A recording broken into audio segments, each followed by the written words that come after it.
तो राधे राधे। आज हम क्लास 10 रियल नंबर वास्तविक संख्याओं का इंपॉर्टेंट चैप्टर लेकर आया हूं, जो बोर्ड एग्जाम में 100% छपने वाला है। जिसमें से कुछ इंपॉर्टेंट क्वेश्चन मैं आपको ऐसे प्रोवाइड करूंगा जो बोर्ड एग्जाम में 100% आने वाले हैं। जिसमें से हम स्टार्टिंग करते हैं। सबसे पहले वास्तविक संख्याएं होती क्या है। तो दोस्तों, परिचय मैंने लिखा है, परिमेय संख्याओं एवं अपरिमेय संख्याओं के समूह को वास्तविक संख्या कहते हैं।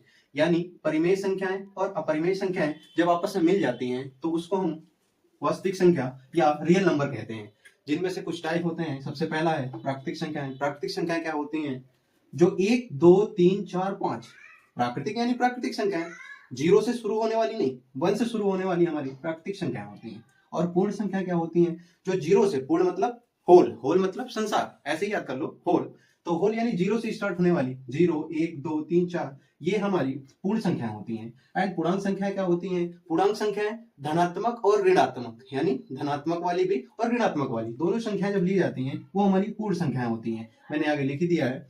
अगली होती है भाज्य संख्या। भाज्य संख्या क्या होती हैं? जिसमें 2 से ज्यादा गुणनखंड, यानी जैसे मैं यहाँ एग्जांपल 4 लेता हूं तो 4 को 2 से भी काटा जा सकता है और 4 को 4 से भी काटा जा सकता है। यानी इसके 2 गुणनखंड हैं। यानी भाज्य संख्या क्या है? जिसके 2 से ज्यादा गुणनखंड हो वो भाज्य संख्याएं होती हैं। एग्जांपल पे 1 4 6 8 9। अगला है अभाज्य संख्या। अभाज्य संख्या इसका जस्ट अपोजिट होता है, यानी केवल 2 गुणनखंड हो। इसमें केवल 2, जैसे मैंने एग्जांपल में 5 लिया तो 5 को या तो 1 से काट सकते हो और या तो 5 से काट सकते हो। इसके केवल 2 ही हैं, इससे ज्यादा हो सकते हैं क्या? नहीं ना। तो अगला है सम संख्याएं। सम संख्याएं क्या होती हैं?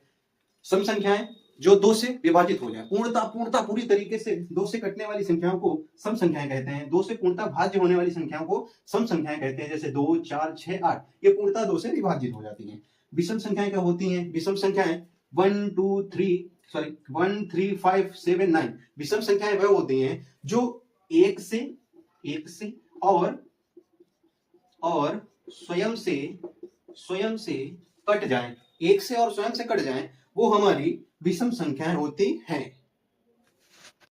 हेलो दोस्तों, तो हम रियल नंबर वास्तविक संख्याओं के नेक्स्ट वीडियो लेकर आ गया हूं, जिसमें से परिमेय संख्याएं पिछले वाले वीडियो में बची थी। परिमेय संख्याएं क्या होती हैं? परिमेय संख्याएं वह होती हैं जो पी वाई क्यू के रूप में लिखी होती हैं, यानी अंश और हर के रूप में जो संख्या लिखी हो उसे हम परिमेय संख्या कहते हैं। लेकिन एक यहाँ शर्त होती है, पी बाई क्यू के रूप में तो लिखा रहता है, लेकिन Q equal to not zero, यानी क्यू हमारा जीरो नहीं हो सकता। क्यू हमारा जीरो कभी नहीं हो सकता। अब आप लोग कहेंगे क्यों नहीं हो सकता? क्योंकि भाई किसी भी संख्या के नीचे यदि हम जीरो रख देंगे तो उसका मान क्या आएगा? इन्फिनाइट आएगा। इस वजह से क्यू का मान जीरो नहीं हो सकता है। अगर जीरो है तो फिर वो परिमेय संख्या नहीं बन सकती है। अब अगला क्वेश्चन यहाँ पे प्रश्न चालू होता है, अभाज्य गुणनखंडों के गुणनखंड निकालना। वो कैसे निकालते हैं आपको मैं शॉर्ट समझाता हूँ। 140 का गुणनखंड निकालने के लिए हम ये वाली विधि अपनाते हैं, गुणनखंड विधि बोलते हैं इसको। सबसे पहले लास्ट में जीरो है, 2 से काटने स्टार्ट करते हैं तो 7 बार में उस जीरो, फिर 235, उसके बाद अब सीधा 35 है, 5 से काट लो, 5 से 35 और 7 से काटो, 7 कलम 7। आगे लिख सकते हैं इसके गुणनखंड 2 इंटू 5 इंटू 7। ये हमारा गुणनखंड विधि से निकाल आया। अगला एक है 156। 156 की कैसे निकालेंगे? लास्ट में 6 है तो 2 से काटना स्टार्ट कर दो। 2 7 14, एक उधर चला गया हासिल तो ये हो गया 16, 2 8 16। उसके बाद 2 3 6, एक उधर चला गया, 2 9 में 18। अब 39 आया। 39 किससे कटेगा भाई?